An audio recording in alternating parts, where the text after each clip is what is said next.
Well, I was a regular soldier. I joined the army on my 18th birthday in 1937.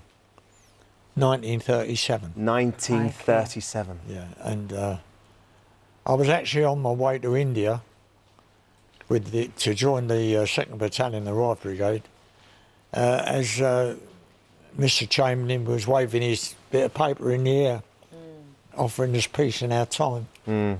So anyway, my involvement has been 100% of the Second World War. I was in it from the start to the finish. And you went through some very intense battles and some very difficult times. I was in every major incident on the Western Desert in the North African War, and then at the end of that, at the end of 1942, when the Germans packed in, I rebadged and went into the 10th Parachute Battalion.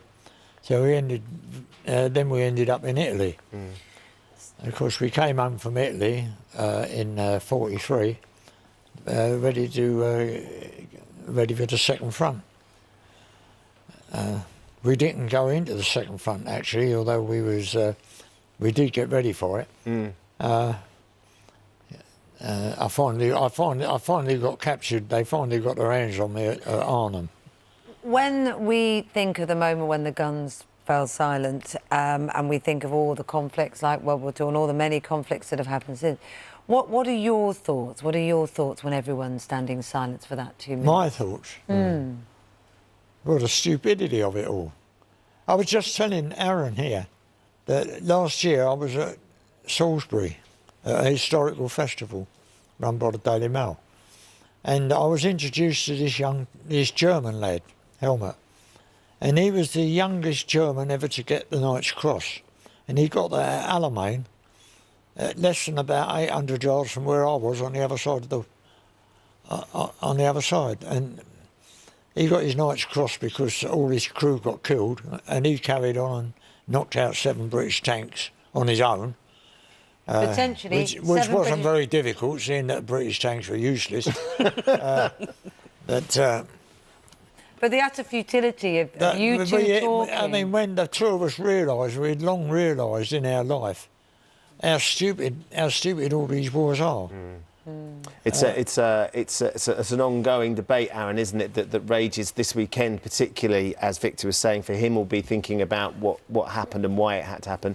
Talk us through your experience of being in the army. Yeah, I joined the 1st Battalion Worcestershire Foresters 2001. Started off going to Northern Ireland, and then obviously Afghan kicked off and Iraq kicked off. On my second tour in 2007, I was hit by a roadside bomb. You lost your leg as a result of that explosion. How have you found sort of the rehabilitation and coming back from Afghanistan and leaving the army?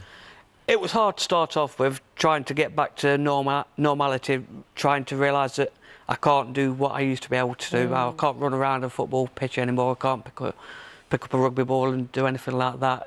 But it was learning to adapt and overcome, really. It's what was taught in the army.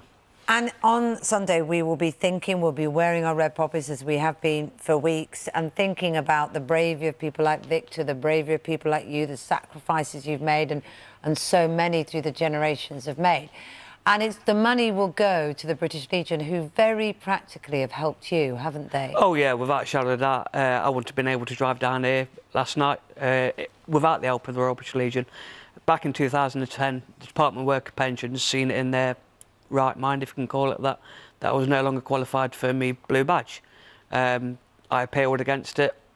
This still said no. They sent their doctors out. So that's your disability allowance, which would allow you to drive? Yeah, that gets me my mobility card, that gets me the blue badge. They said no, even after they're sending their doctors out to me, that they agreed with me that my legs are riddled with arthritis. Obviously, I'm missing a leg. My other leg's absolutely on its way out too.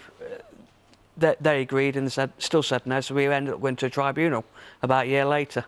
And they gave you the power and the money and the financial, situation to be able to do that? Yeah, without the Legion, I wouldn't have been here today type thing, because I wouldn't have come by public transport because it's too much hassle and too much work for my legs. So the Legion is helping in so many ways that perhaps we don't necessarily understand. Yeah, a lot of it goes behind the wire. You don't see actually where the money actually goes, but they are helping, and they have been for many years and continue to do so. It's worth every penny, isn't it? Oh, without a shadow of a doubt. We're absolutely proud of both of you. And thank you so much for coming in today. Victor, just tell me, how old are you now? I can't quite do the sums. 1937? I'm 98 and a couple of minutes older than when you asked me after. And he's still as sharp and as whip, isn't he? Goodness me, Victor. I bet you run rings around everybody, don't you? No. Just you. Just me. It's easy to do that, though. I'm too old.